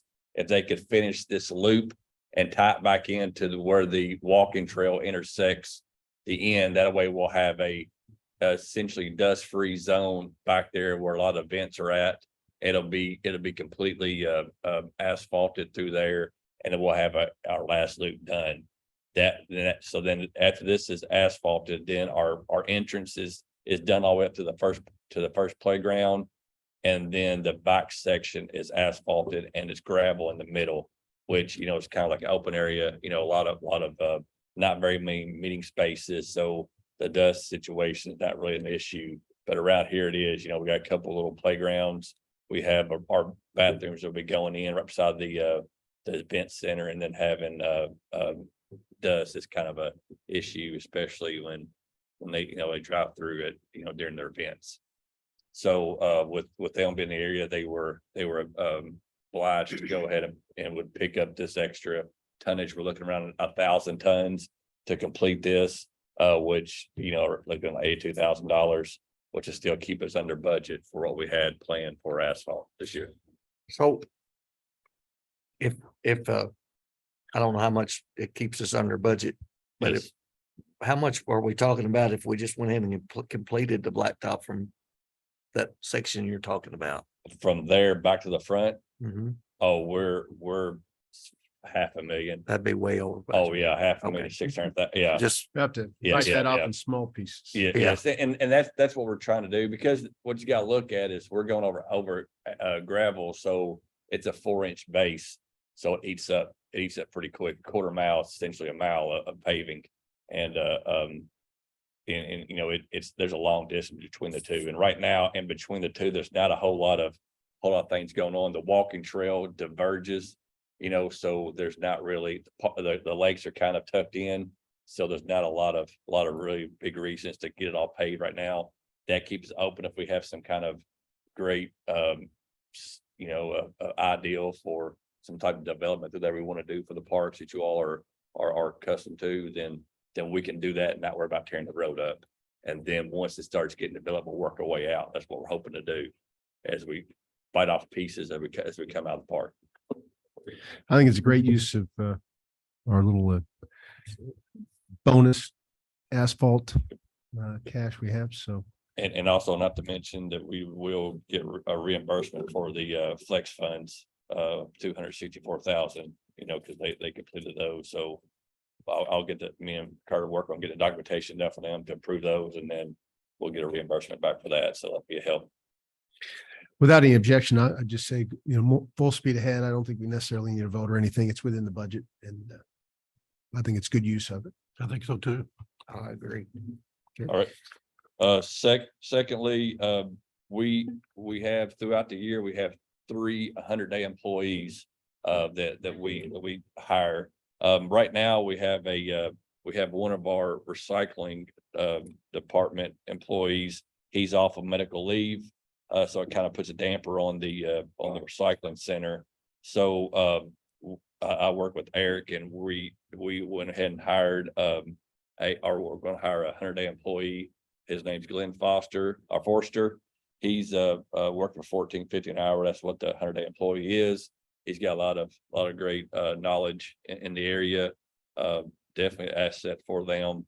So he's going to help run 5/8 in the recycling center while the other guy's off, and may end up being a helping hand when that other guy comes back. So we get 3 a year. So we're just continuing on with that. So I think maybe a better way to say 100-day employees is we hire some seasonal. Yes, we have budget for that sort of thing. And one good example is during the summertime, we have people help us with the parks and things. Yes. Because of this absence of our full timer, this is a chance to help out. So yes.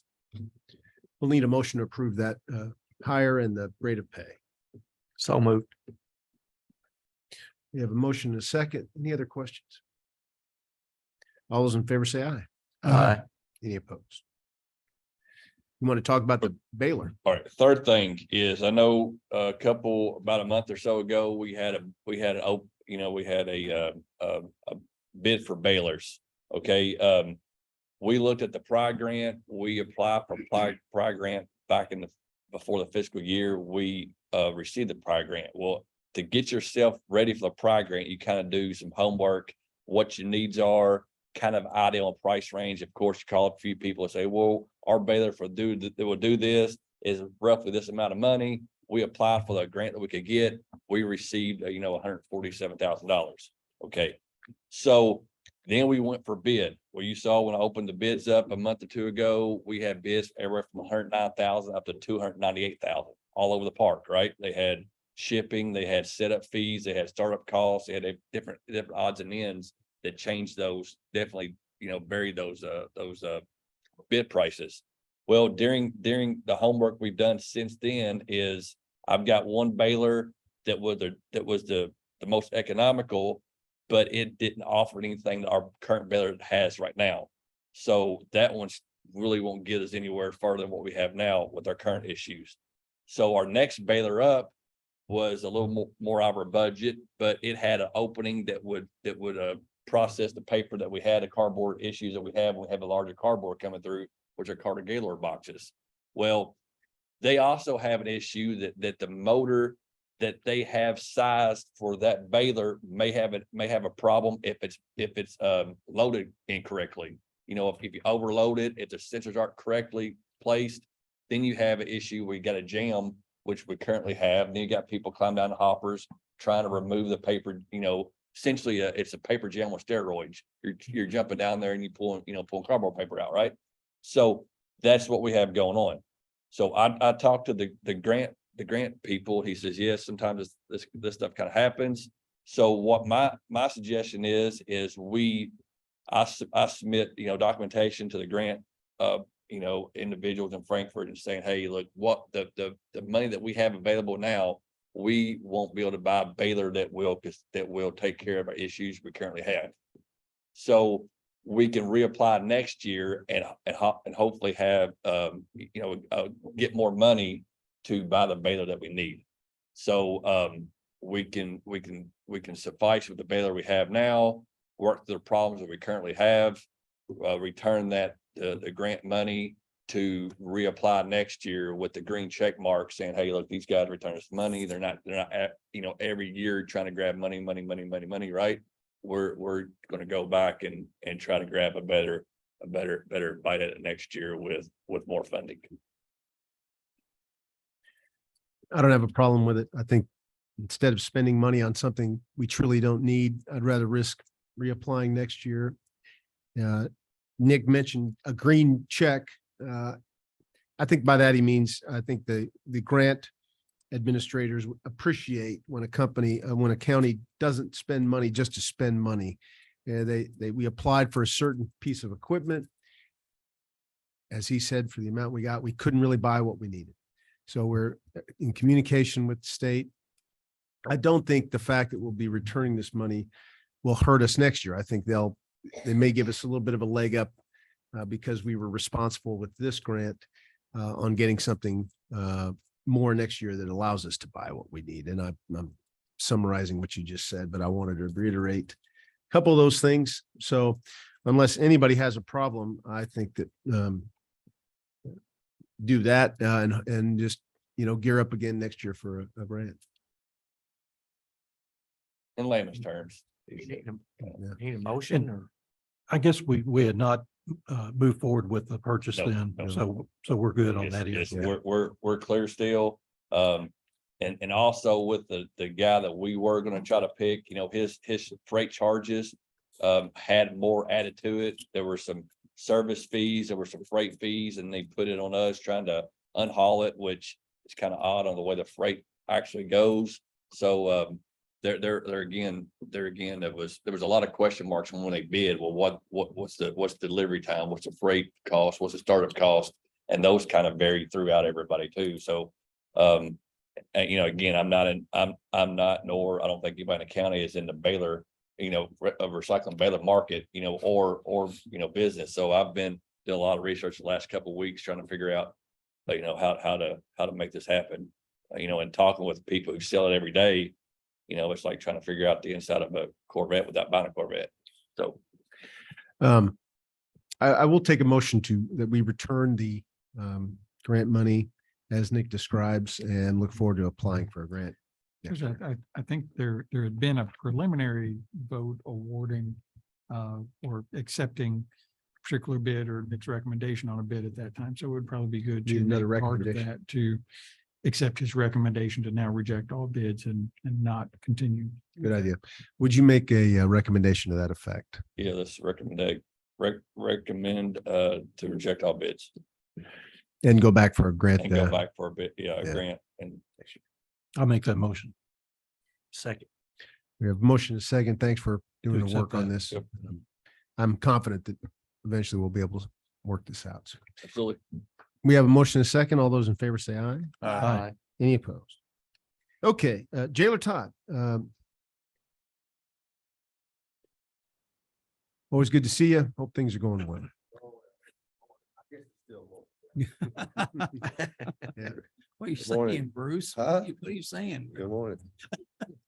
And Bracken, congratulations on Judge Scholar, and I believe you are the first student that has drawn in the TV media. Like I said, everything is going well. We've got 500 inmates. This is up, getting close to max or getting close to full. We got 180 feds, which that's up about from last time, probably 22, around 22 feds. States 125, which is kind of low for us. And we've reached out trying to find some state inmates, but I think all the other jails are also, so it's getting tight on state inmates, but and our county inmates 154. We had a state inspection this past week. It went well. he was comprehensive. We took some paperwork back to read, and he'll come back with probably in a week or two with the final inspection results, but everything went well. Good facility, looked good, and he did comment on some overcrowding and some sales, but we'll take care of that. So SAP program's going well. We'll have some males graduating this Friday around 9 o'clock at the facility.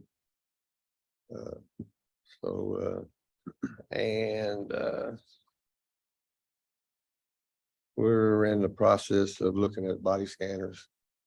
We've probably got $100,000 grant from someone, so we'll pursue that. And so, Bruce, what's your total employee count now? it's we have 54. We got 26 males and 19 females. We hired one today, a male, and we've got one that works somewhere else in booking, and he gave a 2-week notice, so we'll be hiring him probably in a week and a half. So Gotcha. it's better. We hired 2 or 3, and then we'll have one that quite honest, but Yep, always a challenge. yeah, it's always a challenge. Any other questions? Hey, Bruce, what's the federal and state inmates pay now? Right offhand, close. Close I and don't know. around the $68 for and feds. yeah, around the $40 so in state federal. So, but yeah, it's in that area.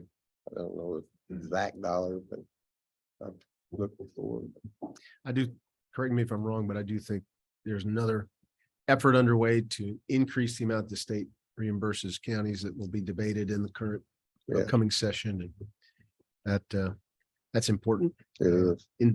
Inflation is impacting all jails, and I think the state needs to recognize that. So hopefully we get a better deal. Any other questions of Bruce on the report? I think we need to have a motion to accept the quarterly report. Second. We have a motion and a second. Any other discussion? All those in favor say aye. Aye. Any opposed? Bruce, while I got you, something I support and that Bruce is really beginning to examine is the use of solar panels out at the jail to help reduce electricity costs. And of all the facilities we have in county government, I think the jails probably has some of the highest requirements for utilities. Are 24/7, obviously. And I believe you are an HMP&L customer. Right. And HMP&L continues to offer a significantly discounted power rate if you install solar panels, as we did across the street at the Judicial Center.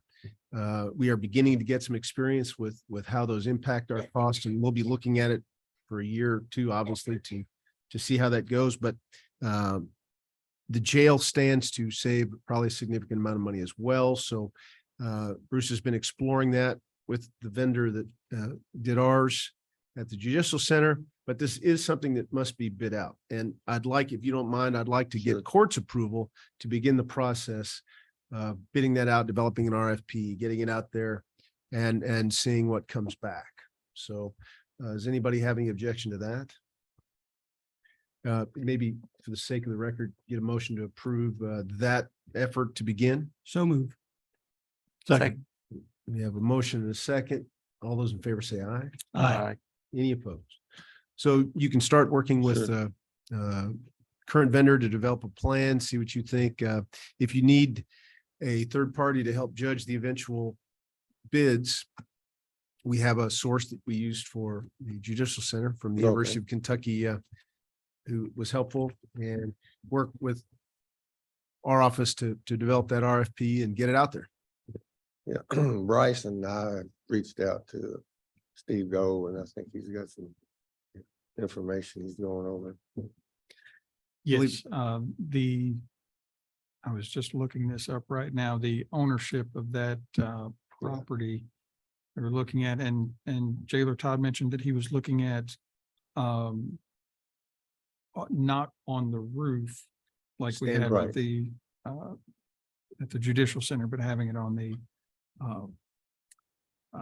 grounds as a standalone, due to some concerns about some structural integrity. But looking up who, is that property owned by the Public Properties Corporation, or is that owned by the county or Henderson County Public Properties Corporation, according to the PBA's office? So there would need to be a resolution from that corporation, which we know all of the members of that corporation should be very easy to do. And then we can move forward looking at an RFP that would, because I think he's had several potential vendors reach out to him about that.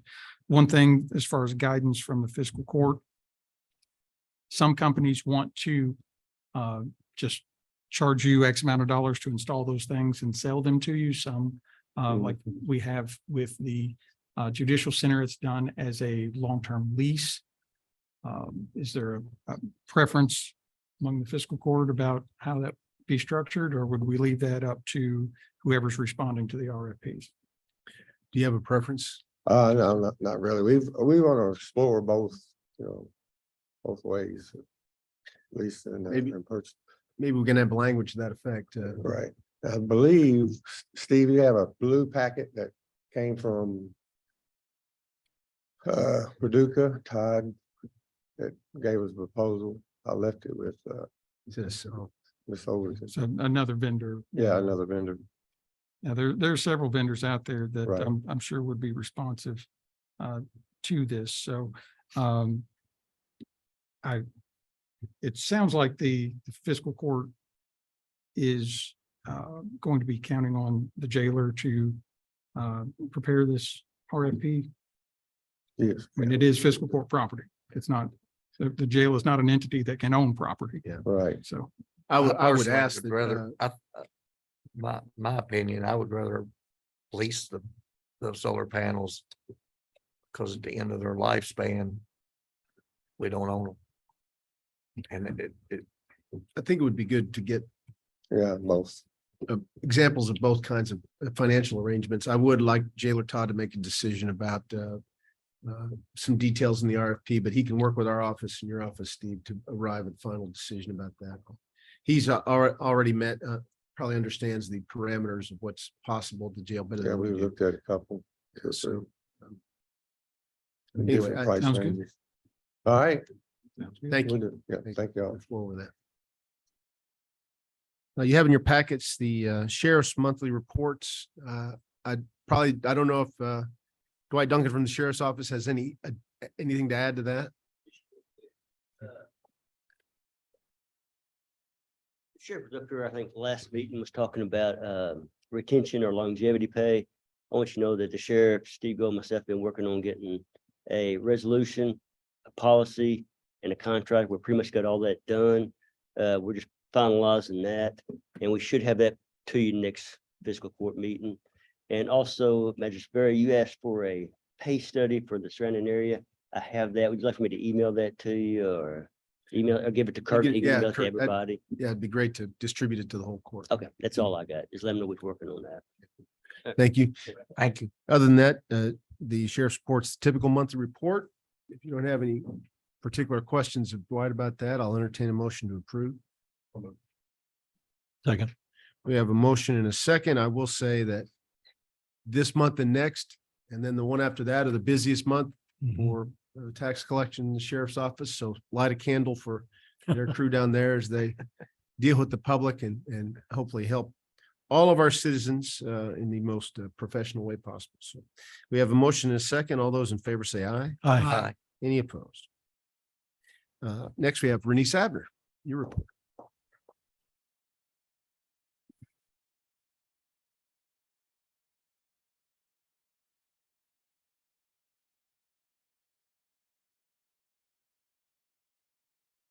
Good morning, everyone.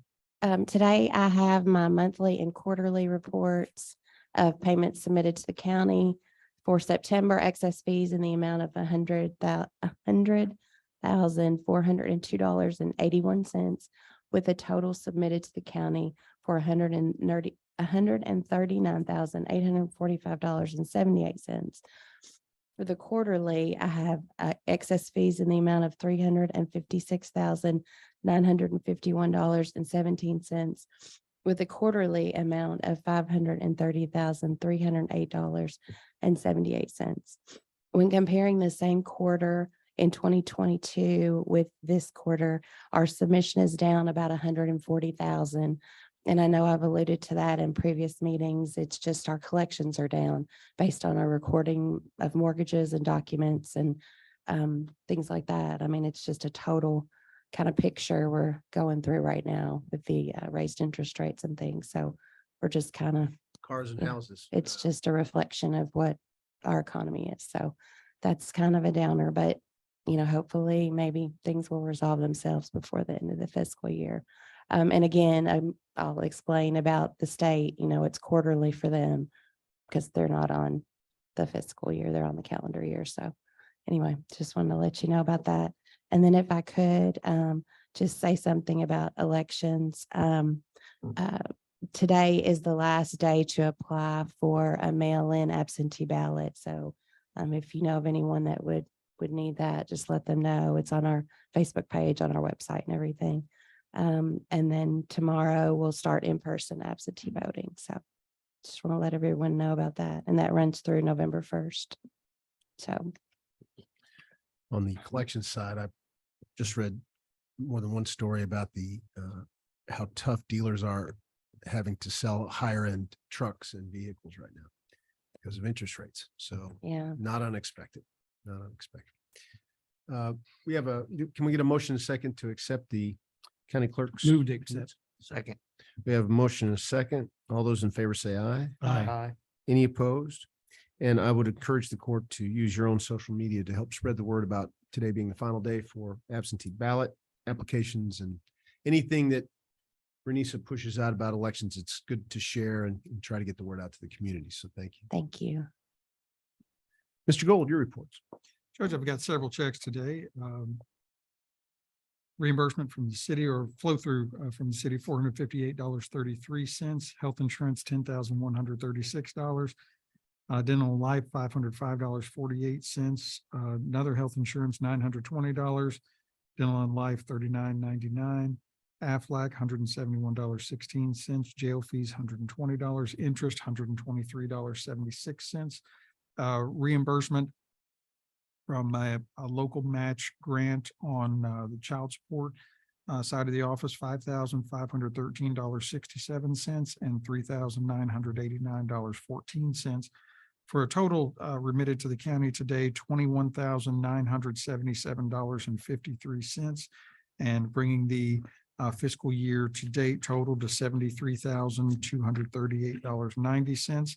And Bracken tells me he's never held just shy of $22,000. So it's going to be like being an adult. You're going to get it in one hand and then you're going to have to give it to the government almost immediately after. Good job. Cold hard reality there, Bracken. But you notice how much money we spend on things like health insurance and things like that. So that's where it all goes. I moved to accept. We have a motion and a second. All those in favor say aye. Aye. Any opposed? Treasurer Brenda Ryder.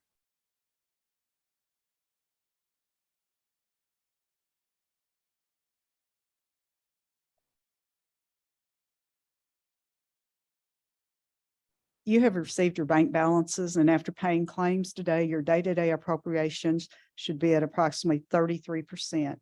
I do have additional claims. To Harp Enterprises, $161,292.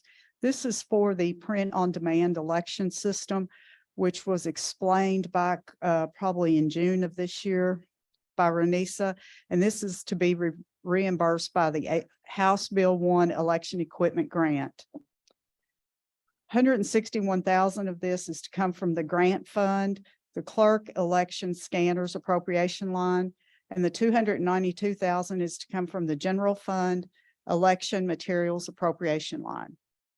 From the general fund to Angela Comer, $4,983.24, and Brenda Ryder, $4,983.24.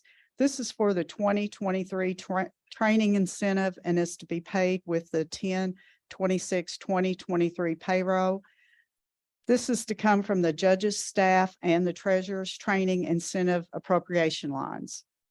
From the jail fund to Republic Services, $784.13. This is for service and is to come from the contracted services appropriation line. Any members of the Finance Committee like to offer anything? Well, we did meet yesterday and reviewed all the claims. Everything's going to be appropriate. Of course, appropriations, and we went through basically all the reports and everything seemed to be satisfactory. And I'd move that we pay the claims. I'd second. We have a motion and a second. One quick anecdote. If you may have noticed, revenue sharing payments to Webster County, Union County, and McLean County that are much larger than typical. These are because we had a construction permit fee paid by Unbridled Solar in the amount of $500,000. 2 pieces of property on which they are building their project, they purchased from Four Star Industrial Park. And as you know, we have a revenue sharing agreement with the other counties that any revenue that comes in with taxes or fees are shared to them in a predetermined formula, 30% for Webster County, 30% for Henderson County, 20% each for Union and McLean.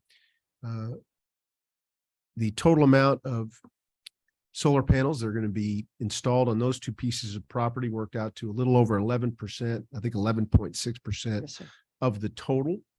So we are remanding back to them their share of 11.6% of the $500,000. That worked out to a little over $17,000 for Webster County, a little over 17 that we keep, and then a little over $11,000 each for McLean and Union. We have contacted the judge executives in those other counties to give them heads up on why these amounts are larger than normal. It is a one-time fee. So just want to let you know in case you saw that. Anything else, Commissioner Ryder? We have a motion and a second to accept the claims. All those in favor say aye. Aye. Aye. Any opposed? Thank you. Another point, our general fund expense total is at 29%, so under budget. I believe that's true of all the departments. So good job. Very good job. Elected officials and department heads. I know of no old business unless anybody else can recall anything. And I would ask for any member of the audience who'd like to speak for good of the county. You notice how Nick always comes back up for good of the county. Almost every meeting, it's always like we forget something, you know? Yeah, household hazardous waste is Saturday, 8 to noon. And it's taking all the household hazardous waste, batteries, acids and things that you can't just properly dispose of, in a garbage receptacle. We're allowing oil-based paints, but no latex. Last year, we got beaucoup amounts of latex paint. Latex paint can be dried and thrown away in your dumpster, no problem. So we're not taking latex paint, oil-based paints only. So batteries, that kind of thing that are had also, it'd be at the county garage from 8 to noon. We'll push out that notice again later this week. And I think this is one of those programs that if we don't use it, we could lose that grant. And I recall a time that we didn't have a hazardous household waste day. So I would just, anything we can do to help promote that and get a good turnout. It looks like weather should be pretty nice. So, and it is once a year. So if you've been waiting for it, it's your time now. It also hopefully helps people from, the urge to dump these around the county, dump these items because they're not easy to get rid of normally. So, anything else for good of the county from members of our audience? With that, I'll go around the horn and Master Starks, I believe you're going to be entertaining Bracken for lunch. Is that right? This will be my very first time, so I'm All right. super excited. And Bracken, I hope you have found some of this exciting or just not too boredom inducing, but this is what we do up here at Fiscal Court. There's some small issues that take a lot of time, and like in detail, like the Trigg Turner Road, we've probably expended a lot of man hours just to take care of 2/10 of a mile of a little road, but people live there, and that's what we deal with, is trying to help our citizens here throughout the county. But this is your day. And so congratulations to you. Keep up what you're doing. And we're very proud of you. And I look forward to going out with you and your family to have a bite to eat here shortly. I promise we'll be there in time for lunch. And just again, keep up what you're doing. You're on the right path, and look forward to talking more with you later. But otherwise, things are great in the 5th district right now. We've got leaves coming down. We had a little bit of rain not too long ago. We had quite a few wrecks. Add the slick leaves on that pavement, and that can also add an extra hazard. So keep your speed down, and especially let's be cautious in these construction zones. I go through that 41 bypass corridor, the 69 construction on a frequent basis, and people are going pretty fast through there. So let's be safe. Let's be conscientious through there, and in the other construction zones as well. And let's keep that a safe place for everybody, especially the workers out there. And then we do have the East End Trunk or Treat this coming Sunday on the East End. I'm looking forward to being part of that again. I went out candy shopping yesterday, and just like everything else, it's more expensive this year. So I appreciate everyone's participation in that. And Judge, I'll let you talk about the Day of the Dead that's also about to take place. But other than that, everything's good. Deal. Pastor Barry? Bracken, what he failed to tell you was that there's gonna be a test at lunch on everything we did today. But I've got, look at my notes here. I got a bunch. I think you'll pass. No, I'm joking. All you need to concentrate on right now is what you're gonna eat, and make sure he feeds you well, and he will, because I know he's hungry. Thanks, parents. Got a nice young man there. Congratulations to you, Bracken. You're doing good, buddy. Keep it up. Thanks, Nick, for all the blacktop work you've done. I appreciate the updates and stuff on that. I think we're about to wrap that up. And with that, Judge, everything's good in District 1, and I'll turn it over to you. Excellent. Well, I'll turn it over to Mr. Gold. Thank you, Judge. Congratulations again, Bracken. He got subjected during some of the slower portions of the meeting to some of my dad jokes. He only audibly groaned at one of them. It was pretty bad, but we kept it going. He's a very engaging young man, and you have a lot to be proud of. So getting a day named after you means you've got to sit here for a couple hours and listen to a lot of boring but important stuff. But you now have the day is named after you. Nobody else in Henderson County can say that about today. So that's a big deal, and keep up the good work and keep doing what you're doing. And also want to recognize our student ambassador here, Thomas. Thank you for being here.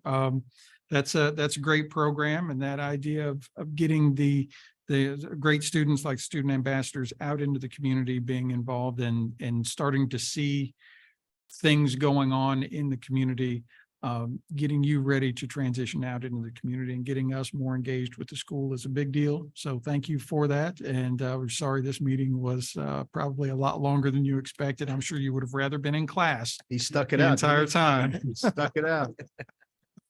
But thank you again for being here. Want to thank the fiscal court, Judge Schneider, Jailer Todd, and everybody that had anything to do with the Boys and Girls Club being able to be open. It started at the Armory. Kids started there yesterday, and they're very happy, and it's a great safe place for kids to be, and during those really important after school hours. So it's a big thing. We're going to be able to more than triple our capacity to handle kids on a daily basis. So I think yesterday was a red letter day for Henderson, because we're going to be able to keep that many kids out of trouble and get them doing positive things. So I think it's a very big day, And thank you to the fiscal court for the role that you played in making it happen. And Jailer Todd and his crew came out and helped put some of the stuff together to make sure it was ready for kids to actually be in there. That was a huge, huge thing. So thank you for that. Other than that, things are great in the county attorney's office. Thank you, Steve. Master Pup. Thank you, Judge. Bracken, congratulations. You've heard all about your accolades here, and you obviously are an exceptional young man. I would encourage you to continue down this path that you're going, and because you're the future. You guys are going to be the future of this community someday.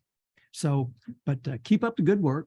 Enjoy your lunch with Magistrate Starks, and just to echo what Mr. Gold said, Thomas, it's nice to see you here. I've always been an advocate. I've talked to Miss Abbott out there several times. I think she teaches some civic. If there was some way we could get students to a fiscal court meeting to see what we actually do for the community. But anyway, thank you for being here. Appreciate it. And Judge, all is good in the fort. Thank you. Master Southern. Congratulations again, Bracken. It's always great to go last. That way everybody said everything for you. It's just make sure that you eat your share and my share. Magistrate Starks likes to big appetites. And I appreciate you coming, inviting us to the school. I think that's a good program, and I think we need to definitely get involved and come out and check it out. Finally got my name my road renamed, so I'm happy. That's all I've got. Everything's good in District 3. Thank you. Bracken, congratulations. Do you know where you're going to eat yet? Where are you going? Outstanding, outstanding. Right around the corner too. So it is really a special thing to become a judge's scholar. We only give out 12 a year, one from each school and holy name. And so to be among those is quite an accomplishment. And congratulations to mom and dad. And I know the school's proud of you, and enjoy your lunch with Master Starks. And I hope you put that proclamation somewhere prominent to remind you how well you're doing. And congratulations, man. And, I know some people might have viewed what we went over with today as boring, but I think it was a absolute perfect example of the wide range of things fiscal court deals with. I mean, you went from Thomas's presentation, and thank you for sticking through this meeting, Thomas, to conference center, to health insurance, road changes, animal control, all over the board, the Riverport Authority, changing the name of Geneva Place, Baylor's. It is actually quite fascinating, I think. And you seem to be hanging in there with all that. So congratulations. I'm proud of you were able to not be too bored. Every time I looked over, you were talking to Mr. Gold. I didn't realize some of that was dad jokes, but it's okay. It's all right. Thank you, Master Stark, for letting me put a plug in for Day of the Dead. That is this Saturday, 4 to 7. We have a lot of cool stuff planned. Great norteño band called Inolvidable de Tierra Caliente. I'm glad I can pronounce that correct. They're a great norteño band. We had a lot of Latino friends come out last year to hear them, and I think there's going to be even more this year. Face painting, sugar skull decoration, our ofrendas, our cemetery, quote unquote, food trucks, social service area. That's one of the things that people take advantage of. We have nonprofit organizations and social service agencies come out and set up booths with handouts in Spanish so that our Hispanic population knows what services are available to them that they may not know. And I think it all helps. And we're going to have the kids parade and the procession and the traditional dancers. If you've never been, I encourage you to come and bring grandkids. It's especially great for kids. They love it. And make sure you get them in the kids parade and take a lot of photos. They'll never forget it. So we really put a lot of work into that. It's one of the newer festivals. It's probably the largest cultural festival we have now. And we take a lot of pride in it. So thank you. And thank you for working through this very busy agenda. A lot of stuff going on. It's all good. And we will see you in November. I think, if I'm not mistaken, what is the date on that? So the election will have come and gone by that time. I know I'll be interested in hearing the portions of the debate that's going to be held at noon by the Chamber of Commerce and all the things that are going to happen between now and then. So I encourage you to vote. I encourage everybody watching to vote. And with that, I will entertain a motion to adjourn. Second. We have a motion and a second. All those in favor can leave.